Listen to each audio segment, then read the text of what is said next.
రోజు నువ్వు వారి నుంచి తప్పించుకోలేవురా.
ఇలా దెబ్బలు తింటుంటే నీకు అనిపించలేదు?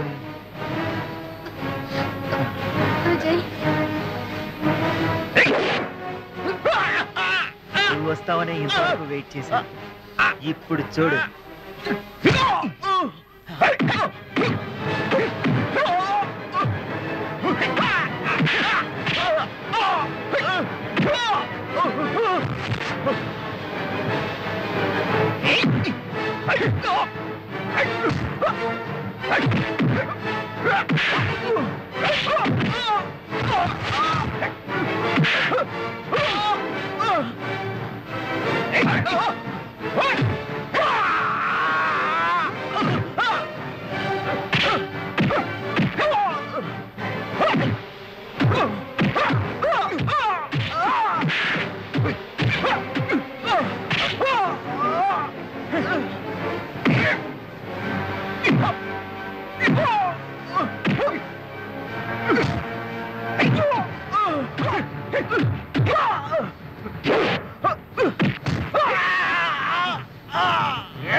ఎంత ఎంతైనా సరే పందెం డబ్బులతో కదరా, అర్ధనగ్నంగా తిరగాల్సి వస్తుంది. సరే.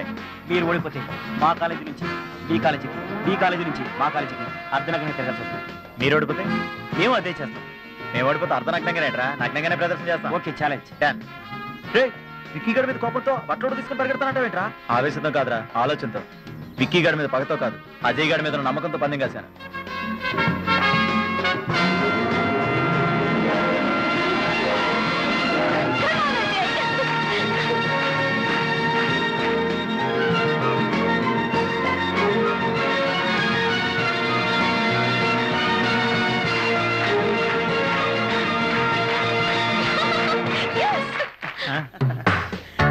Ajay, congratulations. Thank you. Congrats, Ajay. Good morning. Good morning. Good morning. Well done Ajay, well done. Thank you sir. ఈ రోజు మన కాలేజీ పరువు నిలబెట్టావు, అలాగే రేపు దేశం పరువు కూడా నిలబెట్టు. ఓకే సార్, తప్పకుండా. ఓకే, వస్తా. Thank you sir. Mummy, mummy, తొందరగా రా మమ్మీ. ఏంట్రా, ఏంటంత సంతోషంగా ఉన్నావు? మ్యాన్ ఆఫ్ ది మ్యాచ్ అవార్డుగా నాకు ఈ కప్పు బహుమతిగా ఇచ్చారు.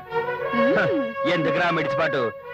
ఈ ఘనత ఏదో చదువులో చూపించుంటే ఉద్యోగానికైనా పరిగొచ్చేది. చదువు సంచలు లేకుండా రోడ్ల మీద తిరుగుడులు, ఆటలు. రోడ్ల మీద కప్పు డాడీ. కాలేజీలన్నీ కలిసి ఆడితే మా కాలేజీకి ఫస్ట్ వచ్చింది, అందులో నాకు మాత్రమే man of the match award వచ్చింది. రేయ్, బ్యాట్ బాల్ పట్టి తిరిగితే ఉద్యోగం వస్తుందా? చదువుకుంటే ఉద్యోగం వస్తుందిరా. స్పోర్ట్స్ కోటాలో కూడా ఉద్యోగాలు వస్తున్నాయి డాడీ. నువ్వు పెద్ద సచిన్ టెండూల్కర్. రేయ్, అందరూ టెండూల్కర్ అవ్వాలని చదువులు మానేసి క్రికెట్ ఆడుతూ కూర్చుంటే ఎందుకు పనికి రాకుండా పోతారు? ఇదిగో నీలాగా. క్రికెట్ లోకి రాకపోతే టెండూల్కర్ ఎవరో మనకు తెలిసిండేదా?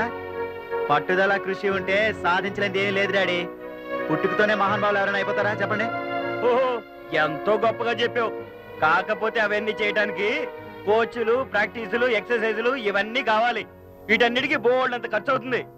నాకంత ఓపిక లేదు. ఒకవేళ నువ్వు డిస్ట్రిక్ట్ లెవెల్ కి సెలెక్ట్ అయినా ఆ తర్వాత పైకి ఎక్కలేక ఎందుకు ఎందుకు పరిగి రాకుండా పోతావు? చూడండి డాడీ, అనుకున్న సాధించే వరకు నేను నిద్రపోను. ఏమిట్రా నువ్వు సాధించేది? ఏమిటండి వాడి ఇంట్రెస్ట్ ఎందుకు కాదంటారు? వాడికి ఇష్టం వచ్చినట్టు చేయనివ్వండి. వాడు ఏం చేసినా మంచికే చేస్తాడు కదా. అసలు వాడు ఇలా తయారవడానికి నువ్వు కదా కారణం. ఎబ్బే నీకు బుద్ధి రాదు. ఎంకరేజ్మెంట్ చేయడం ఎలాగో రాదు, డిస్కరేజ్ చేయడం మాత్రం బాగా తెలుసు.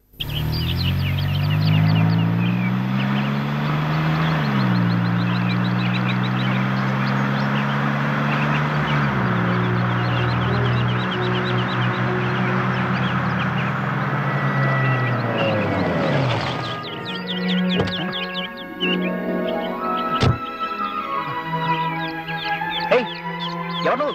లే. ఎవరు నువ్వు? లే.